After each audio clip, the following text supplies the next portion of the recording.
On entend effectivement les sujets sur les attaques contre la France, on va dire, dès le premier tour, encore plus au second selon la couleur du vainqueur.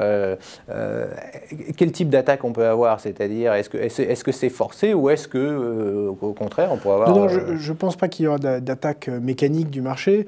Si on regarde l'écart de rendement entre la France et l'Allemagne, il s'est un petit peu écarté dans les dernières semaines. On est environ à 1,3% d'écart sur les obligations à 10 ans, mais ça reste assez stable. Je ne pense pas forcément à une attaque mécanique le lendemain des élections. En revanche, le marché sera extrêmement vigilant aux annonces des candidats entre les deux tours et bien sûr au lendemain du deuxième tour.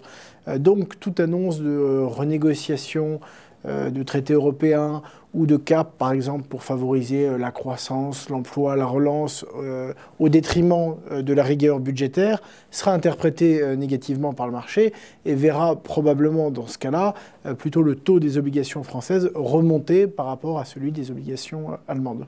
Donc les investisseurs, quelque part, vont se baser sur des choses concrètes. Oui, je pense qu'il y aura un certain pragmatisme.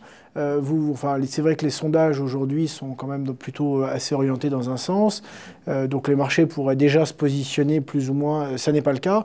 Donc je pense qu'ils sont très pragmatiques. Il n'y a pas d'idéologie derrière. Ils sont finalement assez efficients dans ce sens-là.